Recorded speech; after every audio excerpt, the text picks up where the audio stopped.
আসসালামু আলাইকুম। কেমন আছো সবাই? আজ একটা নতুন রেসিপি নিয়ে চলে আসলাম। আজকে শেয়ার করব চিংড়ি মাছ ভুনা। তো এভাবে চিংড়ি মাছ ভুনা করলে খেতে হয় অনেক মজা, অসাধারণ হয়। তেল দিয়ে দিলাম, তেলটা গরম হয়ে আসলে এর মাঝে পেঁয়াজ কুচি দিয়ে দিচ্ছি। পেঁয়াজটাকে লাল লাল করে ভেজে নিব। এখন এর মধ্যে দিয়ে দিব কাঁচামরিচ, তারপর দিয়ে দিব টমেটো।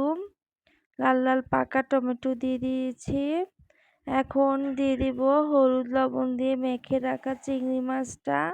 এখন দিয়ে দিচ্ছি এ রসুন বাটা, তারপর দিয়ে দিব লাল মরিচের গুঁড়া, তারপর দিয়ে দিব লবণ, তারপর দিয়ে দিচ্ছি জিরা ধনিয়ার গুঁড়া দিয়ে এখন কষিয়ে নিব কিছুক্ষণ সময় নিয়ে মশলাটার সাথে চিংড়ি মাছটাকে বেশ ভালোভাবে কিছুক্ষণ কষিয়ে নিব। এখন ঢাকা দিয়ে দিলাম।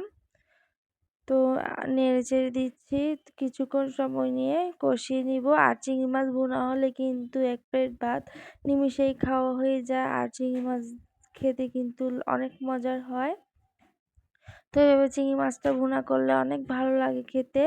এখন পানি দিয়ে দিলাম। এখন সিদ্ধ করে নিব, চিংড়ি মাছটাকে ভালোভাবে রান্না করে নিব। এই তো আমার চিংড়ি মাছটাকে ভুনা ভুনা করে নিব। তো ঝোলটা শুকিয়ে না আসা পর্যন্ত নেড়েচেড়ে রান্না করে নিব। তো আমার চিংড়ি মাছ ভুনা হয়ে গেছে। চিংড়ি মাছ ভুনা করলে খেতে খুবই ভালো লাগে। এভাবে চিংড়ি মাছ ভুনা করে নিবেন, খেতে খুবই মজার হয়। আশা করছি আমার আজকের রেসিপিটি সবার ভালো লেগেছে। সবাই ভালো থাকবেন। আল্লাহ হাফেজ।